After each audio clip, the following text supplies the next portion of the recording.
Hello, welcome to Canberra Survivor, the Ultimate Sacrifice, Episode 8. I've got some very sad news for those of you who just like to be slightly warm, like maybe you enjoy a nice autumn 24-degree day. You don't like the scorches of the summer. Well, your beloved warm takes master Max will not be joining us to give you that lukewarm autumn feel, but I am, of course, thankfully joined by the queen of hot takes, the queen of summer, Annabelle herself. Welcome to the show, Annabelle. Pour one out for our warm takes king. I'm missing him already. I know. I don't know who I'm going to interrupt now that he's not here. I know, it's just us talking over the top of each other freely for an hour. I know you and I actually don't do that. If you watch the replay, there's a lot of mutual respect between each other's, like letting each other's voice be heard and appropriately, oh yes, you go. Max's uncle did tell me I need to be nicer to him. They're not nice. He's allowed to participate in the program. Like, it's like the kid that's given the opportunity. Like, they're thankful to be there. Are you calling Max? I didn't say anything like that. You're implying that. Every underprivileged person needs assistance, and all sorts of different people lack privilege and need support. If I've said it once, I've said it 1,000 times, CK, you're an ally. I'm an ally of everybody. I am bringing the white man's perspective to everyone's a perspective we lack, and I'm just glad you're here to represent. It's very important. And now we have our perspective on this episode of The Ultimate Sacrifice, which I query if we should even call The Ultimate Sacrifice anymore, given they no longer go to The Ultimate Sacrifice. Let's discuss that as a concept that died halfway through a season, what we think of that as a principle. I did not even notice that it wasn't there this episode.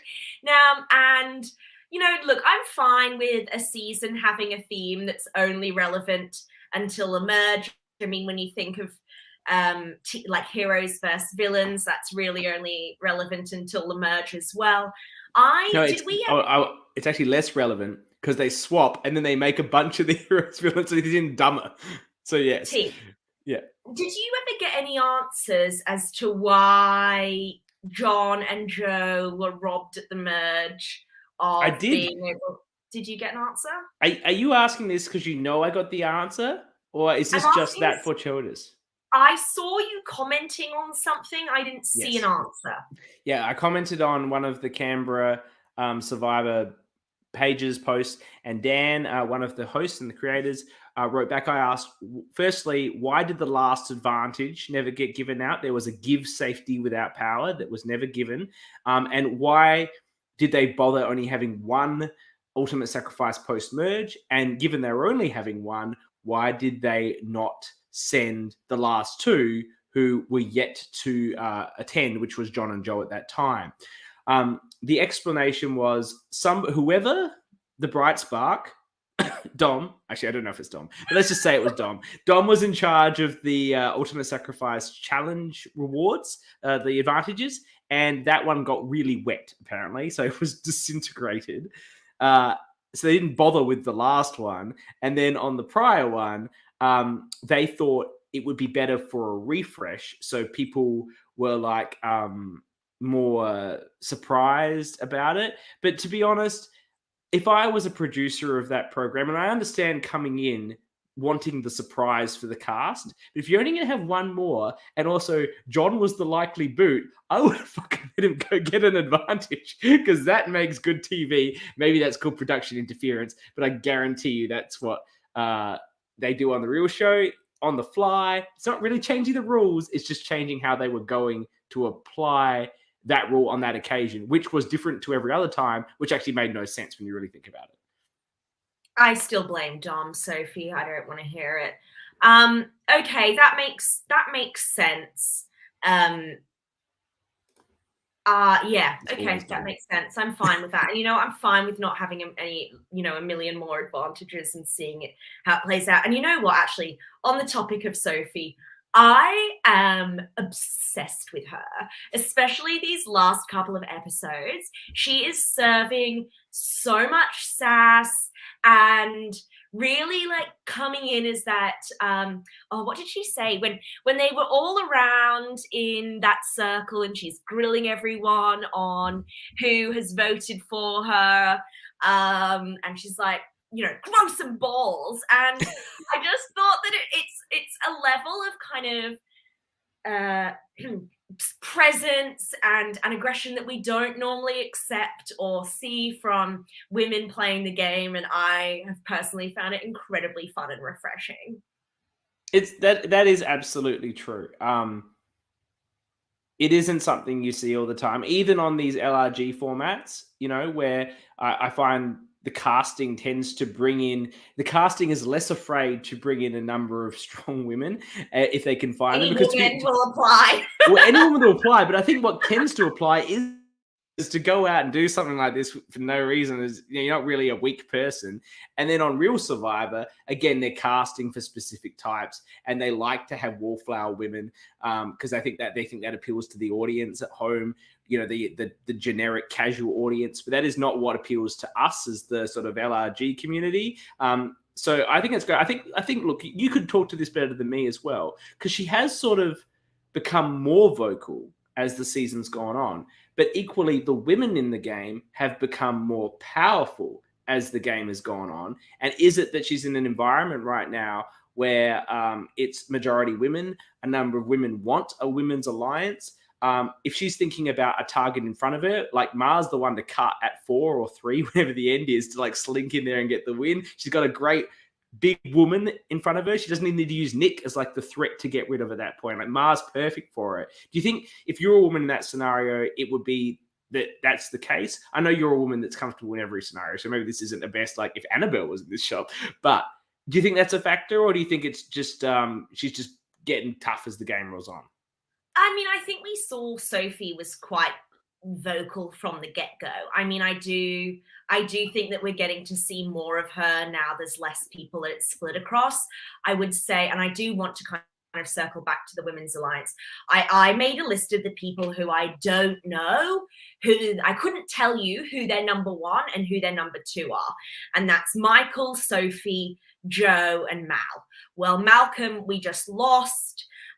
Joe, I don't know if Joe knows who her number 1 and number 2 are.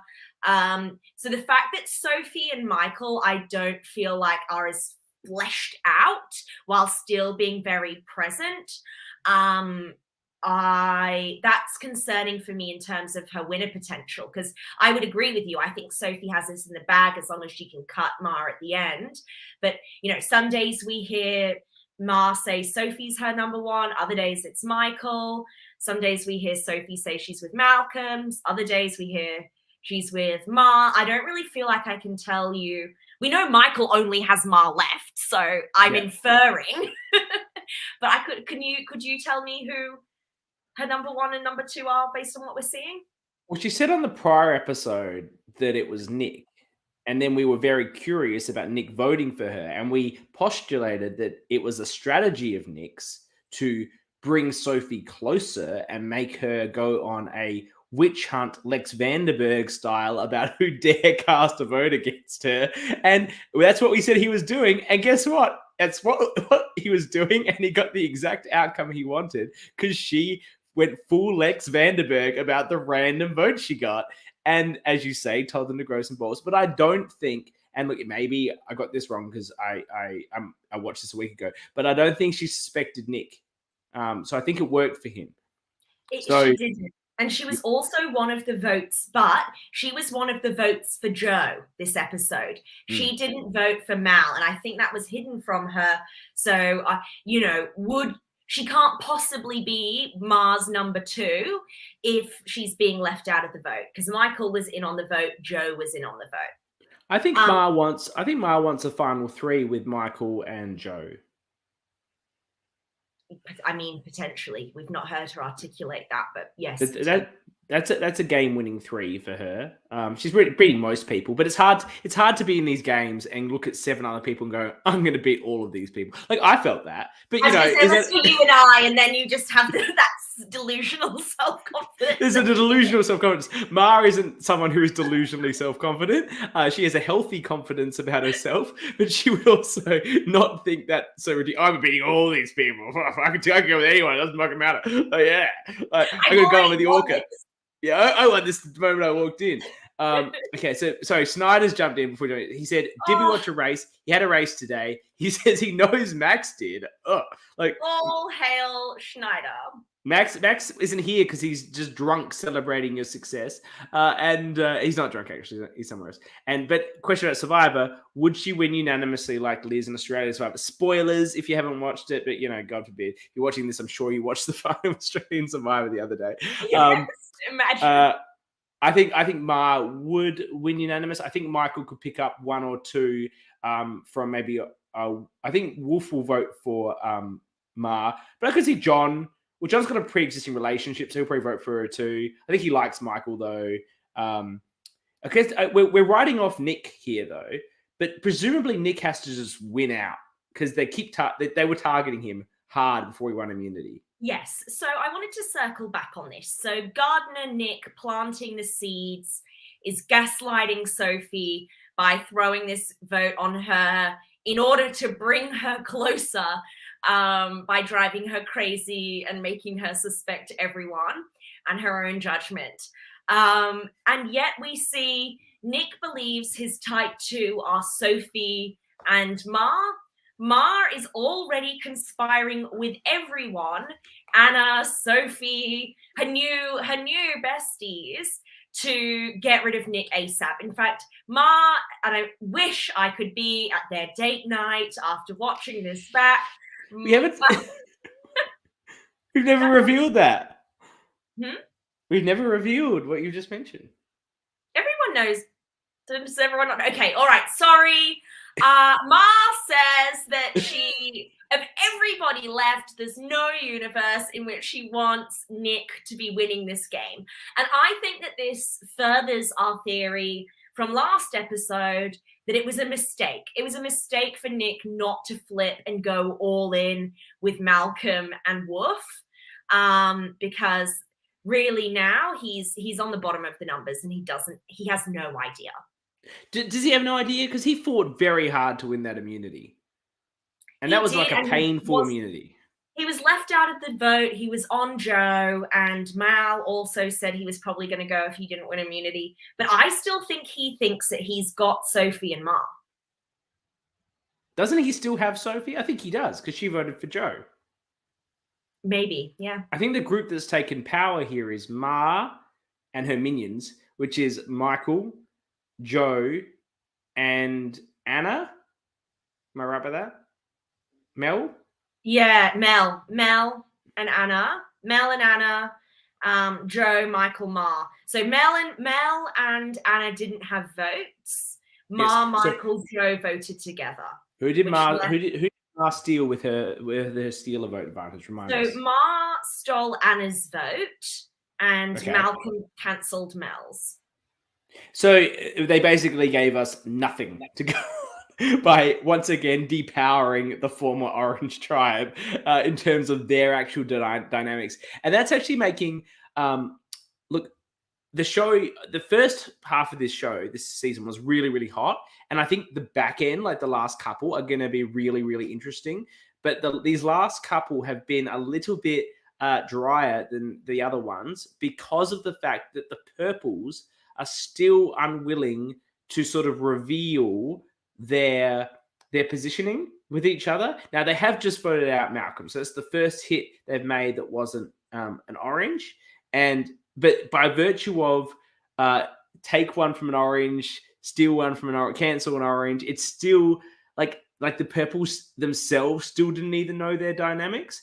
And I feel like even though Malcolm was on purple, he was sort of like a target that had been a name that had been circling for a while. So it was sort of easy to string the numbers on that. And now Nick's name has been circling for a while. And if he doesn't win immunity, that's probably an easy consensus. And we still don't really know. And this is probably the amazing game that Ma is playing, is that they all think that she's with them until she's not.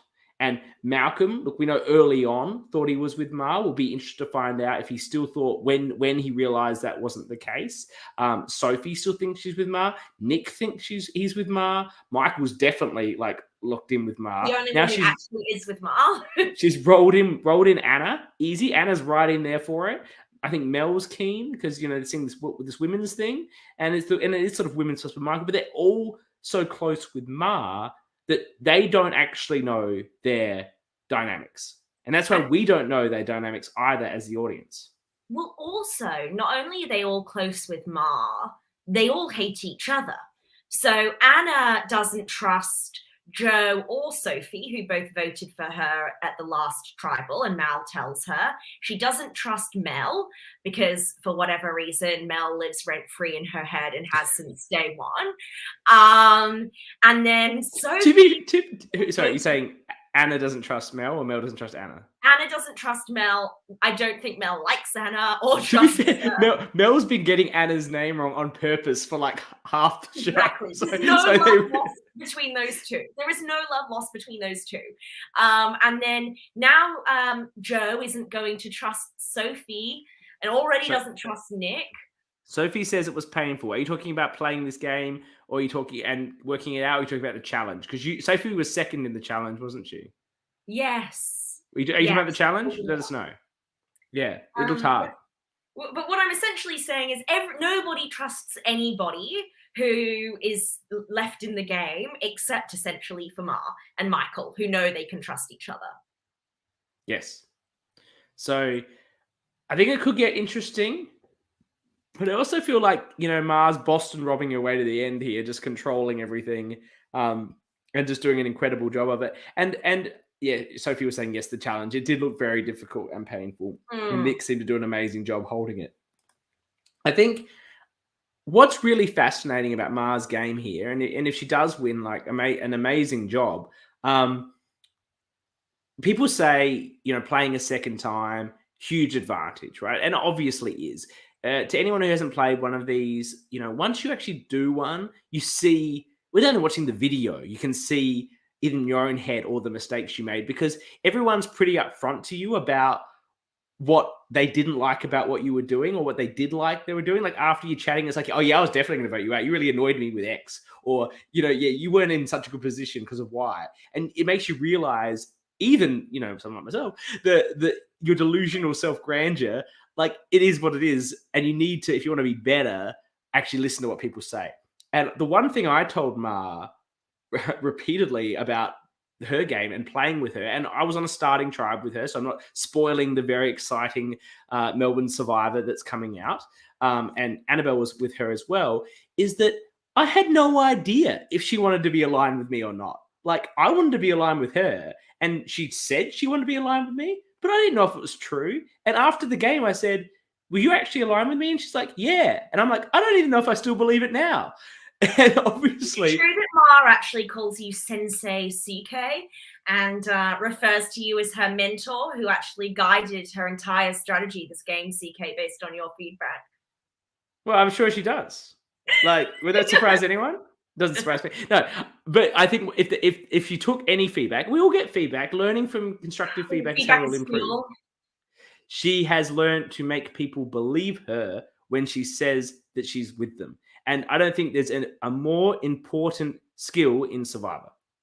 It's true. Yes, look, thank you, look, Mark. it's confirmed. Straight up flag. Sensei CK. If she claims the win, I'm putting my name on the trophy. It was you. It was all you, Kate. It was all you. Back to sort of interesting winners. I mean, we saw this narrative this episode that was really being pushed by Ma and Nick after Nick got the win, that Joe was a really compelling winner story. And we had this really, I thought the editing this episode was fantastic. Yes, very pertinent comment, John. Again, thank you. I agree. And I hope she actually does say it at the final tribal, kind of like, say, honoring the survivors that came before her. But she says Chris as per this comment, then she wasn't really aligned with me. Remember my previous thing? They don't use your nickname, they're not aligned. Good callback. So we have a very powerful, moving scene of Jo crying because she sucks at challenges. I mean, same sister. And we heard about how this win would mean something different to her because she's not a freak who plays online role play games. Did she actually use that term? I can't remember. It was implied. I'm paraphrasing. It was implied. It was implied. Who plays Survivor on the internet? What a bunch of weirdos. Exactly, only absolute losers. And so, you know, she's like, for them, this would just be another notch in their belt to a community that they're already a part of. And I actually wanted to hear the end of that. I wanted to hear, okay, I'm buying this, like, but I now want to hear what that win would feel like to you. I mean, we sort of just heard, I would quite like this, but I'm interested to hear from her what was kind of motivating her if it wasn't bragging to everyone. And that you get that in Survivor games, in these games, because, you know, number one, you don't want 16 super fans, and you get these people that come out to do it, and what they're there for the adventure, they're there to see if they could, and ultimately you can win with that game if your FTC is good enough. In my experience, the people and the LRGs that I've watched, the people that are like that get to the end sort of get dragged like a goat because the super strategic ones see them that way. And the FTCs are never good enough to sell that story. Like, but I agree, the way she was selling it, or perhaps if you wrote her speech for her, you could sell it in a way that would actually maybe convince the very strategic, org-focused jury you're generally always going to have. But I don't believe that even Nick believes that Jo is the biggest threat based on her perceived lack of knowledge of Survivor and how she's come in and done well. Because ridiculous, her tribe won all the challenges. They had to vote off 2 people, one of which was Grace, who we met and was lovely, but is slightly odd. And then the other one was Banfield, who by his own admission, everybody hated for some reason. I love Banfield and no one hates him. He's a king. He said it. That's what he thought. He said they all didn't like me. And everyone loves him. I also like Banfield. I like Banfield. But, you know, it was what he said. I wasn't there. And then she's got to the merge. She's never going to be a target at merge. And her tribe had the numbers. Like, as great as her, like, I've never played Survivor and look how well I'm doing story could possibly be, she hasn't actually done anything. So she would need to do something, like take out a Sophie or take out a Ma. And I just don't feel like she's got that in her because she's hasn't watched 40 seasons of Survivor to make her feel like it's okay to betray people like that. Like, normal people don't feel good about betraying people like that. Yeah, org freaks. You've done it. You've done it. You've done it in Org Freaks. You've done it. You're used to it. You're used to cutting people. It's a game, whatever. Move on. High concept fan art fan merch for Banfield. Nice to meet you. I'm Blake, crossed out, Brian, crossed out, Banfield. And then his like iconic intro package face down the bottom. I think I'm going to make one. How about the face, but it's on a stick figure body to match his original jumper? Yes, even better. I love that. This is how we work well as a team. You know, you had a great idea. I add a little bit to it, and then I'll take the credit. I love that. Absolutely. I love that.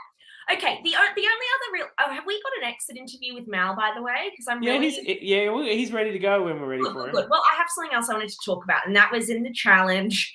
And Liv's trench coat slay. Every time Liv turns up, I'm obsessed. And what I do not understand, what I thought was hilarious was trying to tempt the team to drop out of the challenge with Lamingtons. I was on the floor screaming. So this game only goes over one night. Okay, they've recently had their merge feast. The merge feast could only have been like an hour and a half ago.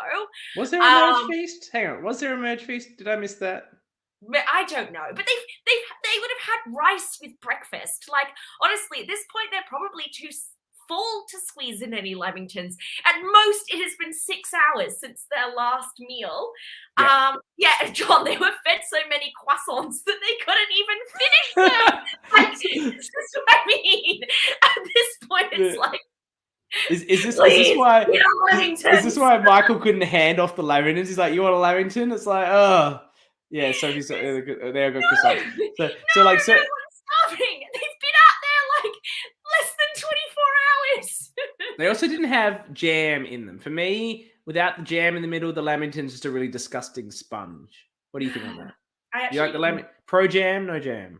No joke, nearly killed my parents over some Lamingtons once, but that's a story for another time. Is it because they had jam or didn't have jam, or a completely separate issue? They were almost legit lost in the middle of the Australian outback while I ran down their walkie-talkies begging for Lamingtons. It was like a very intense near-death experience. And to be honest, I can't eat Lamingtons after it. So you wouldn't have been dropping out for the Lamingtons? I am not dropping out. I would have been dropping out because I would have not wanted to hold my hand up for that long. But look, Sophie's in furious agreement with me. They were dry as a nun's nipple, she says. I haven't heard that expression before. I love it.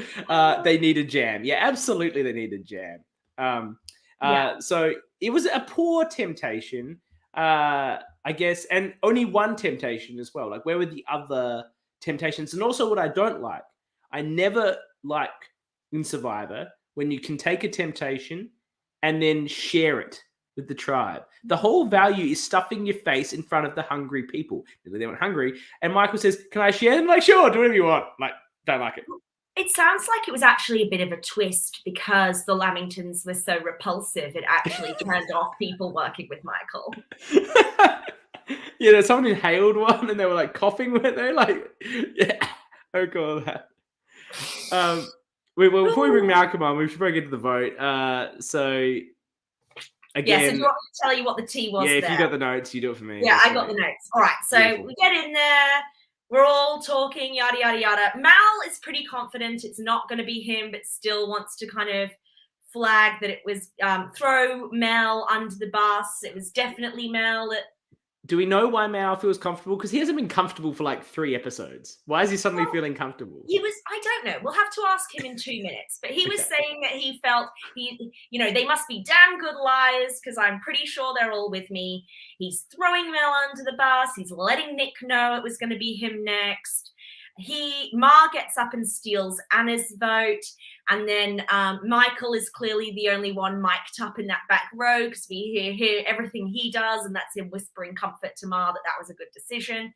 Then Mal gets up and cancels you've told me before how good of a strategy it is to pump up the ego of your like powerful ally.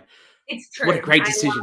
Amazing, Ma. Like, love that. You're nailing it, sweetie. And you feel wonderful inside. It's great. And then Joe got 2 votes.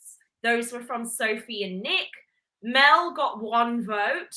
That was from Mal, who changed his vote from I don't know who. No, he wanted Mel. You're saying that he was targeting Mel. He was throwing her under the bus. He was, but he said he changed. He said in his exit speech that he flipped his vote onto Mel. I'd like to know from whom. I think he was Joe? voting for Joe. And then Ma, Michael, Joe all voted for Malcolm. Ma's vote counted for 2. Malcolm seemed to think in his exit press that he would have, had he stuck with his vote on Joe and not cancelled Anna's vote, that Anna would have actually voted for Joe as well. So then it would have been a 4-4 split. But I don't know if I really buy that. I think we'll have to ask him what he thinks now. And then after that, so this all comes out. Bye-bye, Malcolm. We then get an announcement. Ooh, ooh, there's a twist. It's Yes. actually a double elimination, and production clearly doing everything they can to save their bad puns boy Nick, Gardener Nick, because his immunity still counts. it still counts, honey. It still counts. So who do we think is going to be next? You've got to think that it's got to be Joe. Yes, I think so. That was the other name that's floating around. Yeah. And it depends how much time they're given. But if it's just you vote right now, then you're going to vote for the name that was floating. And that was Joe. It would be Nick. I think if Nick's immunity was off the table, I think it would definitely be Nick. And then, well, it's Joe. And maybe Nick can go a long way here by winning out because he's like a pretty strong competitor. And he's done well now in physical challenges and building the tower. It depends what they've got lined up. He's pretty smart too. Like he's not dumb. Like he can definitely do a thinking challenge and a puzzle. So like he's beatable, but it depends what the challenges are. It was actually pretty frustrating now that look, I recall all of this now. It was 1:30 a.m. on a Friday night. I had not been drinking, but I was getting a bit sleepy, and I trying to you're dozing off, and you're trying to wake yourself up. So I did that, and I got the obviously sort of Mal was going. I sort of got that vibe, and then he went, and then I'm like, oh, another elimination. I'm like, oh, this is going to be exciting. Up for it. Like this is going to be interesting. What happens here? And then it's next time on, and I guess we'll be interviewing 2 people next week, but that's fine. That's good. Another double one. That the Banfield show with Hayley was our best yet. So it was. And then so Nick's made it essentially to final 6, and then we've only got 2 more episodes. They said next one's the penultimate, and then the one after that's the finale. So presuming it's a final 3 then. Yeah, I might even be wrapping this up before I go on holiday. Love that for me. They've actually timed this with Melbourne Survivors premiere. I wonder if that was intended. Very interesting. Okay, anyway, now to bring on the boot for this week, Malcolm. I think everyone's excited for Malcolm. What a big character. It's always fantastic on these shows, like if you're doing casting or to see these people who, like the last thing you want is 8 young guys with short hair, right? Because they all look the same and it's boring as fuck, right? An older gentleman, I'm not saying he's old, an older gentleman with a fabulous beard, fabulous hair, big smile. He's got I'm sure everyone else has said this, but he looks exactly like Dan Foley from I don't know One how World. he feels about you continuously comparing him to a sex pest. No, he looks like Dan Foley, but he's got the lovely, heartwarming personality of Mick Foley, the wrestler. The wrestling fans at home will know what I'm talking about. The most beloved wrestler of all time by everybody. The overlap between org freaks and wrestling fans might actually be larger than he actually is a New York Times best-selling author times twice. So he's not just a wrestler; he's a very smart man as well. He did lose his ear in a explosion. God, Sophie got the reference. Sophie got the reference. There you go. So I think he's just been a fantastic character on the show. I feel like we've actually probably just lost our best character from the show. But that's going to happen. Well, I'm just a nice person. Look, I probably won't tell some of these others that they were the best character. All right. But now he's talking about you. Yeah, I'm the best character. You're sort of close. All right. Anyway, let's bring him in. The legend himself, Mal. How are you? Welcome. Hello. Hey. How are you going, Chris? How are you going, Annabelle? Hey, it's CK. Can you hear me? Jesus Christ. CK. It says it right here on the thing. I'm not your ally, Chris. I'm everyone's ally. Weren't you listening at the start? I'm feeling no. I missed the first 2 or 3 minutes. I play volleyball on a Wednesday night, so I picked up some dinner and got here. But I'm feeling dodged by Max here. So obviously, I played that online game with you, Annabelle and Max, in between the filming of Survivor Canberra and now. And Max holds me personally responsible for him being the first boot. And now he's not even here tonight. What's going on? We don't talk about random online games on this show, particularly ones that I was. I'm talking about Max. What's going on here? You know what? This is the question that I really wanted to get from you tonight, Mal. Once upon a time, CK played a game, a trivia game with Michael and voted for him a lot. What was your opinion on that critical game you have no part of and no one cares about? No, I'm not.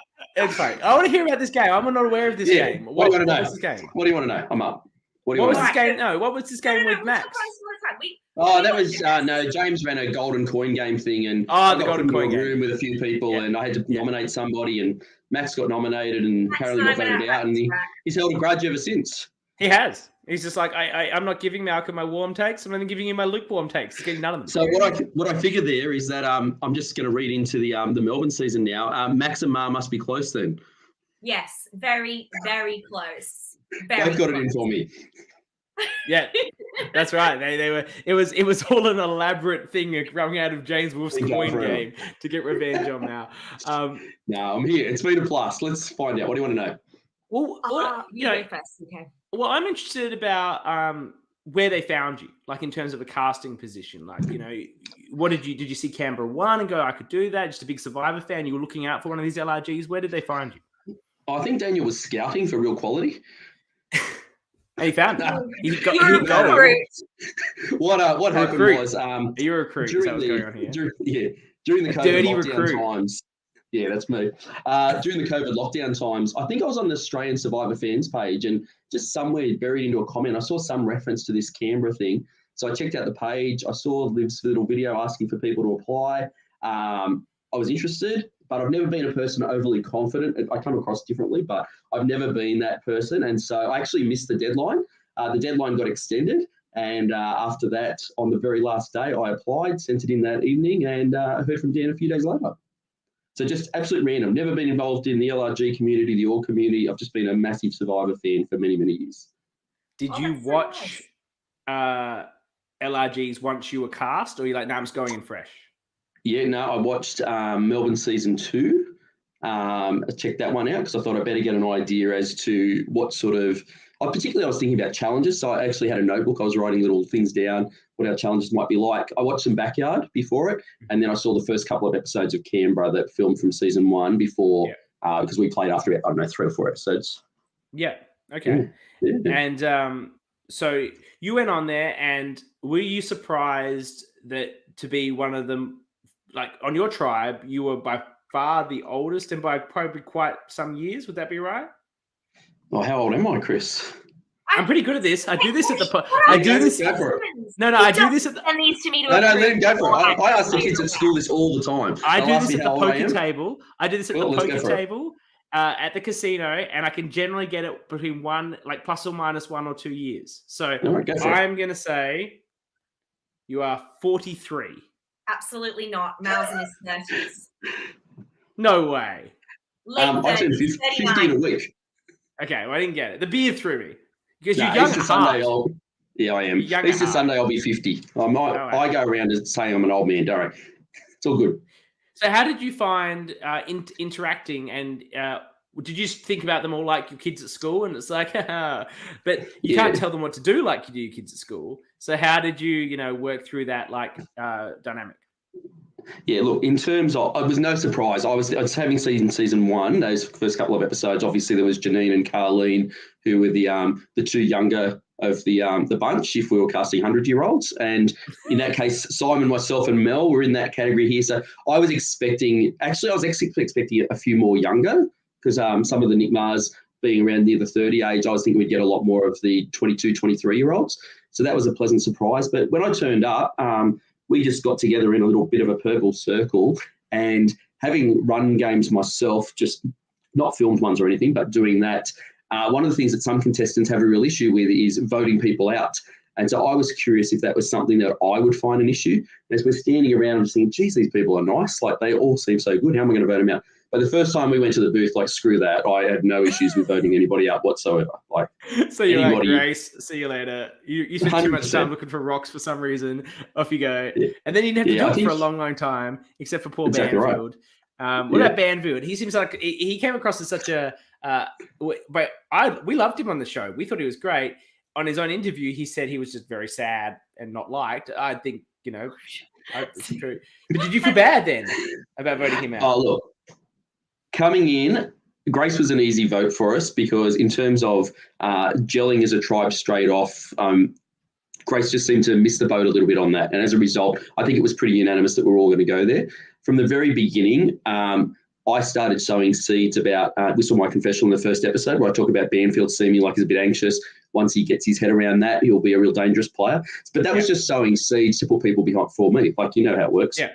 So, but then when we got to that challenge and James sort of said, "Oh, hi, Blake," that was like, we may as well have just watered the seeds and planted them 6 foot deep, ready for a huge tree to grow. I don't know that Banfield could have recovered after that. So by the time we voted Banfield out, I'd actually sort of come around and was thinking, I wouldn't mind if Banfield stays. But knowing we were this close to the merge, it was like, I'm not putting my life on the line for that. That's a fight for another day.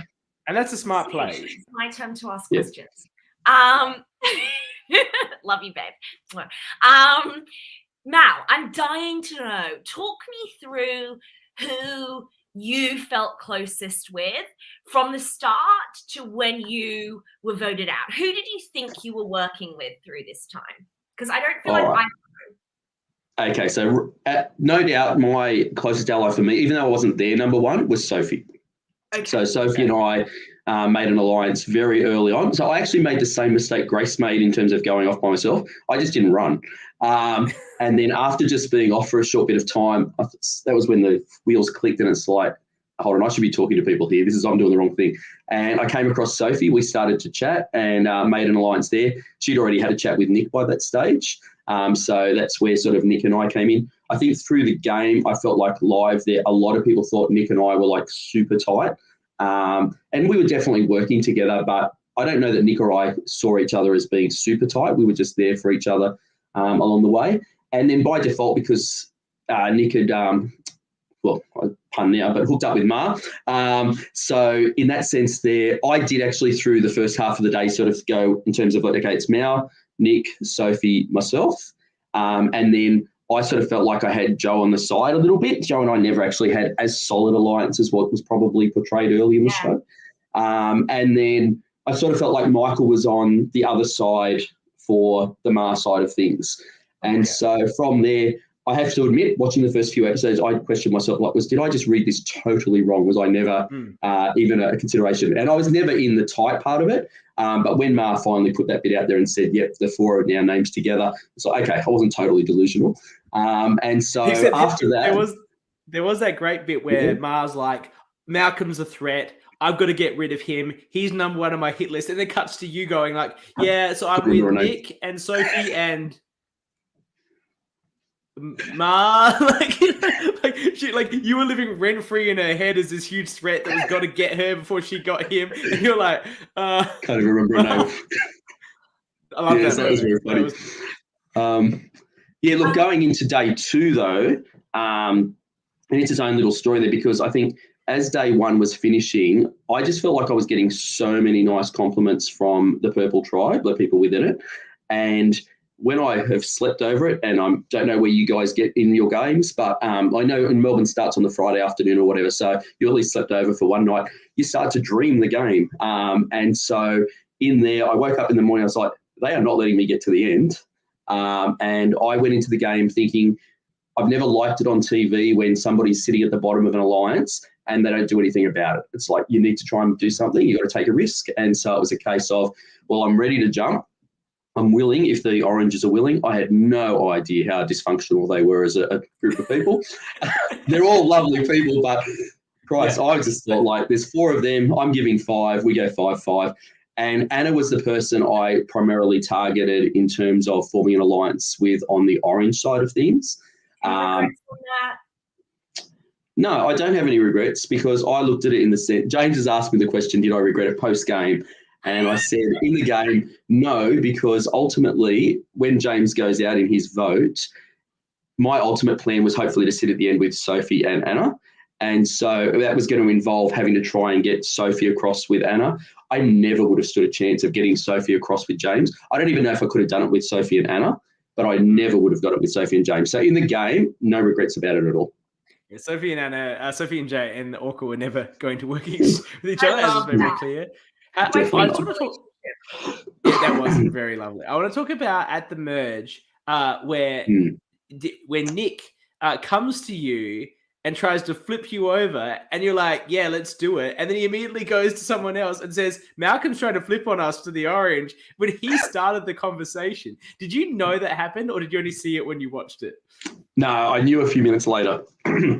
word had got back to me that it's like Malcolm's flipping and stuff like this. And it's like, where the hell does that come from? So I actually thought one of the oranges might have said something at first, and then very quickly realised that, like, Nick, you've thrown me under the bus. But to Nick's credit, not me, I didn't know the bit where he had the chat with Michael about the fact that he was going to go and do that.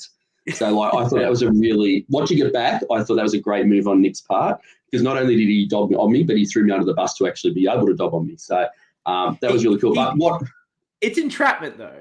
Because 100%. it's to be like, hey, do you want to do this? Like, it's normal, even if you're not thinking about doing it and you were thinking about doing it, but even if you're not thinking about doing it, go, oh yeah, that's something I could consider doing. Like, that's just smart play in Survivor. Like, just outright knows that no one wants to work with you because you just seem completely inflexible. So he entrapped you and then immediately reported to the cops. That was my only actual handshake deal in the game when Nick and I shook hands there. So see how long that lasted. Oh, my goodness. It was such a snaky move by him. I loved it. Yeah, it was great. Now, going into this tribal, you talked to me about what you thought was going to happen. So you thought the vote was going to be on Joe, but you flipped and voted for Mel. Talk to me about that thought process. Yeah, so I listened to you running through that little session a moment ago. So, look, firstly, the only 2 times in the game that I actually ever felt in danger was the merge, where I was able to walk away, and when I was walking into this tribal here. Okay. So I knew that I was potentially on the chopping block, and it never got showed, but there was a confessional I made just before. I said, I think I'm going to get through this one, but I'm in super trouble at 7. Like, I didn't know at the moment what my path was going to be through the next part. But walking in there, I was reasonably confident that Nick and Sophie were going with Joe. I intended to vote Joe walking in there. And I'd been working hard on Anna and Mel to go Joe as well. But during the game, Mel and I could just not get on the same page whatsoever. And as we were walking to Tribal, Mel and Anna actually turned around, went back, and there was a chat with them and all the other female players in the game. And at that point there, I just realised there is no way in the world Mel is with me. I'm not sure where Anna stood at that moment. So when you talked about the idea, if Anna, so let's just pretend the votes don't get stolen and stuff and it goes to 4-all, but common sense would have said that Anna should have jumped after that anyway. So I don't see how I could have got out of that. The way that I tried to get out of it was that aspect of, I was 70-30 on who'd voted for Sophie. I was like 70% Mel's done it, 30% Nick had done it. But it was a case of like, well, I've got to try and throw Mel under the bus and see if Purple Loyalty can at least pull me through the vote. But I was close. That was fun. That's really interesting. Why were you suspicious that Nick might have done that? That Nick had done what, sorry? That Nick had been the vote on Sophie. Oh, yeah, because after Nick had won the challenge and he went and did his confessional, we all came back. So we'd had a massive chat before Nick even got back. And so when we talked about who'd voted for who, it seemed like the only last contender that could have voted for Sophie was Nick. So that had sort of run through my head. But when he came back, he really strongly denied that he had voted for. And so that put down. And then I thought, all right, Mel and I haven't got on the same page. Yeah. She's now just playing games to screw with everybody's minds, which is what you would do. Like, I've got no problems with that. Max isn't here, so we'll ask his favorite question for him. How have you felt about your edit? Look, overall, I have no issues with I won't say no issues, but it's almost no issues. Issues. Oh, no, you can't stop there. We want the issues. Give us the tea. Give us the tea. Give us the tea. That's it. I think the only thing being that I think in the first couple of episodes, you didn't really hear anything from my perspective. And so it wasn't something that bothered me watching the show, because when I watched it, I started watching it through 2 lenses. One was in terms of my storyline and how that fitted in what I knew about the game and what had happened during the game and getting all the blanks filled in. And then I was thinking about it in terms of like the story as a whole, like what's the story of our season and where does that fit in? And I knew that I had a bit to play in that whole just before the merge, just after the merge thing, that I was going to be an aspect there. So I could see where that all fitted in. I guess the third lens came in when I started to listen to the podcast. And Annabelle, you tapped into it a few times there that I wasn't actually as powerless as what I seemed in some of those early episodes. But when I was listening to Max, CK, and the same with Milo and stuff on the other podcast, I felt like I was being written off a little bit by the rest of you in terms of not having a place in the game. And I wonder if that was partly because you didn't hear any of my direct perspective at the beginning. But I don't hold anything against Dan for that. Like, that's fits the story because I'm not there anymore. Yeah, and it's very hard to edit these things, and 100%, when you're going to be in as many episodes as you're going to be in, you'll get your time to shine, and he's got to make sure everyone gets at least some time to shine. 100%. So yeah, in all that, from that aspect, I'm really cool with everything. Like, I'm good, and I think the other bit that's been nice to hear in terms of validation is that having come across some random people that have watched the show. And they have complimented me on what I did during the game and how I've played. It's like, okay, that's cool. Yeah. So overall, I am happy. I'm good. You're a fun character. You're a very fun character. I mean, that's why I wonder about the flip at the merge because, they couldn't get rid of you. Like, I mean, James saw how hard Ma wanted you out, and you were untouchable. Yeah, she wanted you out from the get-go. Like, she just wanted you. You were living rent-free in her head that you were coming for her, even though why would you be doing that? You were in an early form, big numbered alliance with her. Why would you be coming for her anywhere near the beginning? You asked the question that you were going to ask me in regards to when I knew about Ma coming for me, etc. Yeah. So I had zero idea on day one about Ma coming for me, like none of it. And even to the point of it wouldn't have been until the episode I finally went, even when the merge stuff happened, I think I still in my mind sort of associated that with Michael and some of the others rather than actually Ma still wanting in for me to get out. So on the end of day one, I wrote in a book and just made some notes in regards to where I would get. And next to Ma, I wrote trusted ally. I love it's the game she's playing. She's killing it. And John's made a comment saying there can only be one Mel Mal. I'd like to add to that. There can only be one Mel Mal Ma. Yeah, look, I think that there was the bit where I walked up on Ma telling Joe to vote for Mal. Yes.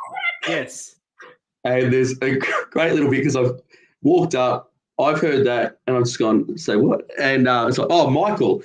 And there's Ma trying to say Michael, and she's got this big wink thing going on to Joe. And then to me, she's basically like, I was with the plan, and it's winking at me. It's like, it's a hilarious little moment. Yeah, I remember that now. And we didn't talk about it when we watched that episode. It wasn't this one, was it? Or was it a prior episode? I think a prior one. And I couldn't believe how well she covered it up. Like, her demeanor, she'd just been caught red-handed, but she didn't in any way act or give away the impression of someone who'd been caught red-handed. So you bought what she was saying. She just didn't give any reaction that would make you suspicious. No, I wasn't fully suspicious at all.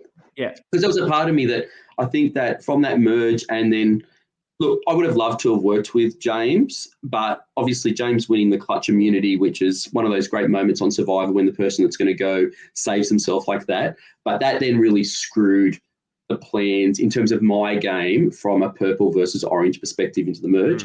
But then because I was working with Anna wanted James gone big time. Obviously, Sophie and James were clashing.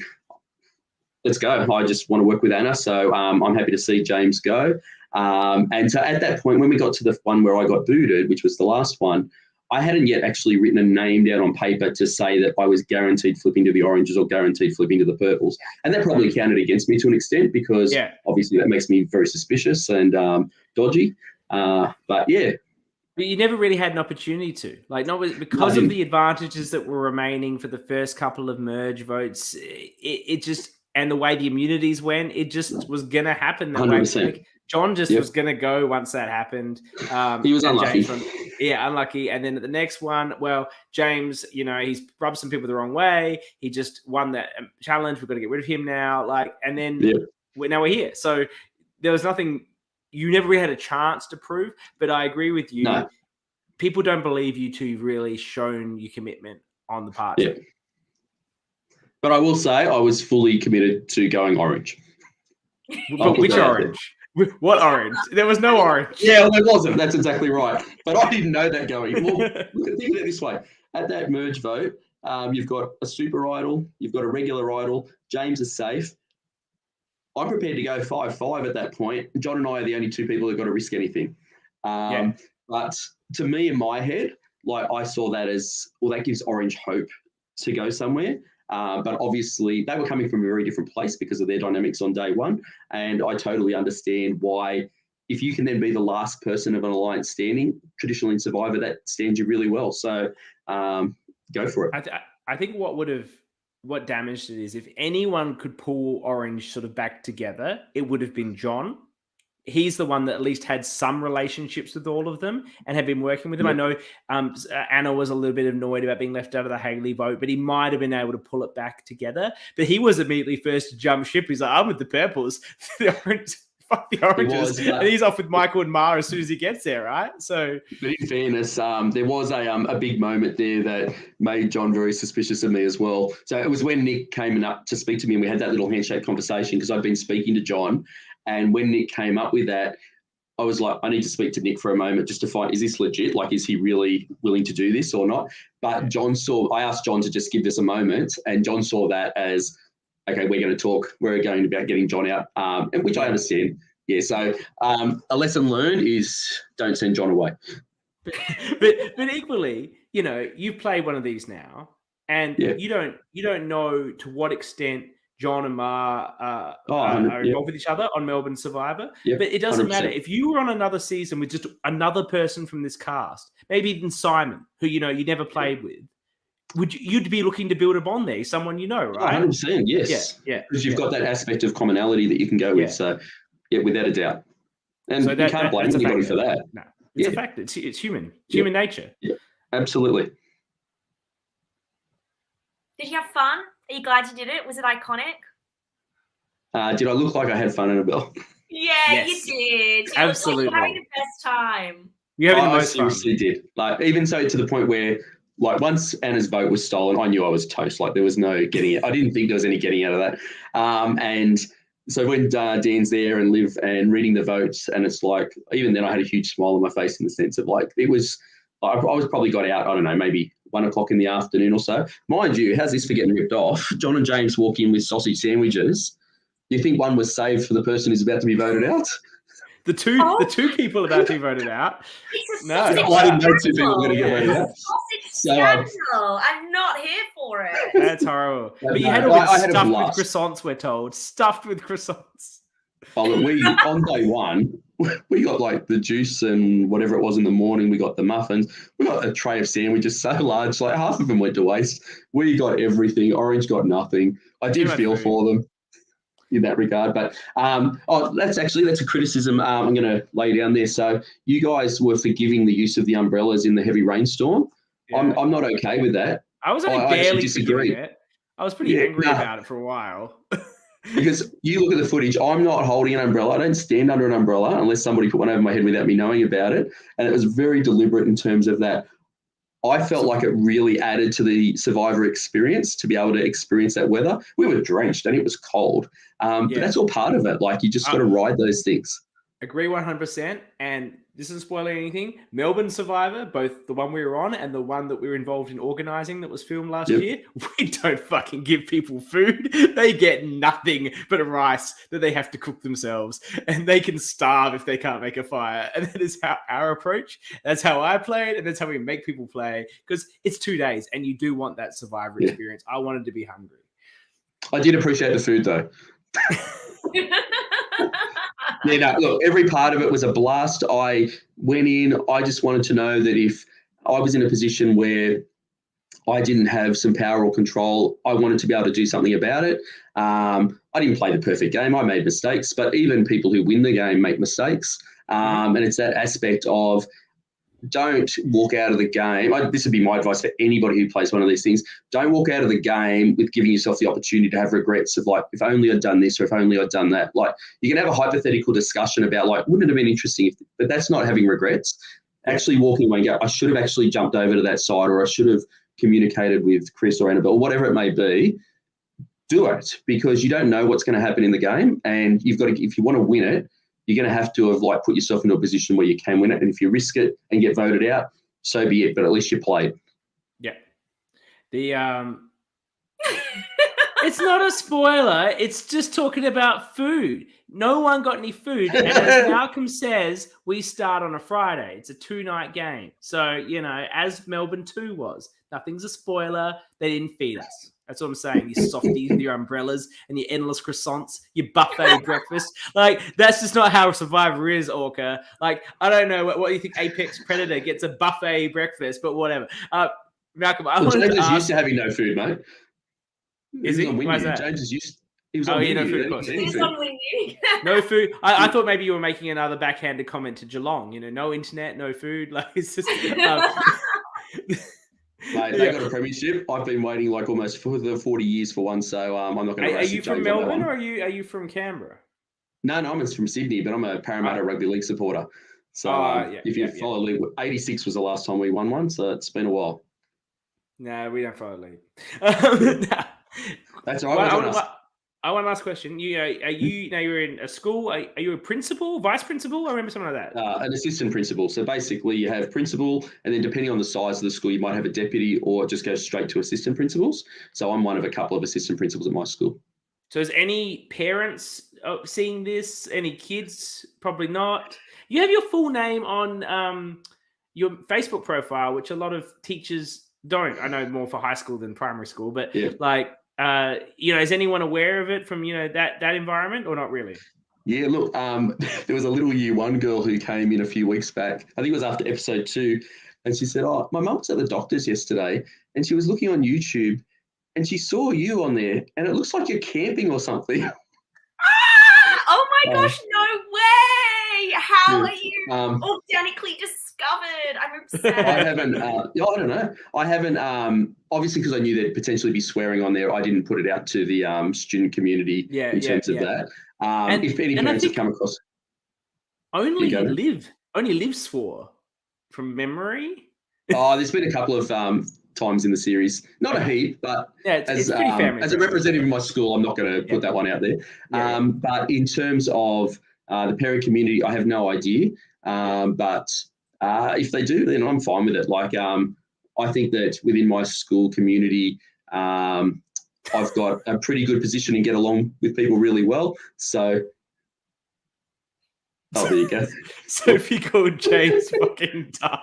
Okay. Sophie calls a spade, so she does. She knows what she's talking about. I love her. Sorry, James. I love her so much.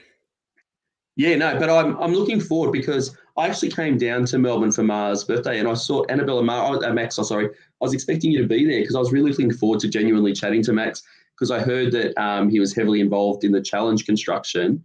And because I run my own Survivor games, I was really interested in chatting to Max. But I'd like to do that in the future sometime if he's up for it. You should definitely. The Melbourne 4 challenges, which Max and a guy Brady, who's on that season as well, put together are like next level, like unbelievable, like all sorts of contraptions and then color coding, like on the real Survivor. Like it's amazing what they pulled together. I couldn't believe it. So I also it's a long way away. Spoilers, but I got to play with a couple of those little challenges that were there. But I won't talk about it. Yeah, that was a lot of fun. Yeah, no, we'll definitely meet you when this year's been a rough year for us and COVID. Max will forgive me. I'm sure he will. He looks like a nice guy. He's very nice. He's actually the nicest guy. He's just absolutely the nicest guy. That's why we bring him on here. Otherwise, it's just like two mean people saying mean things. No, it's been all good.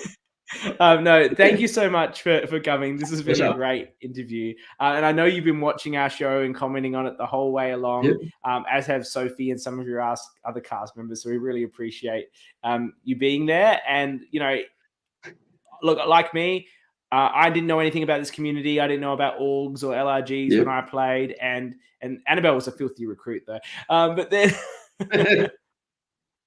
but who wouldn't recruit her? Like, oh, my God, look at her. Right. She's amazing.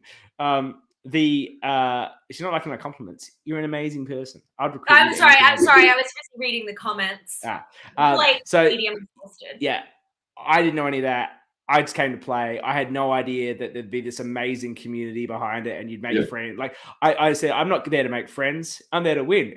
And who knows what happens, but I made a lot of friends no matter what happens. And I didn't expect that. And how amazing that was. Look, being an older person, you don't make that many new friends. It was really wonderful. So it sounds like you had a really similar experience.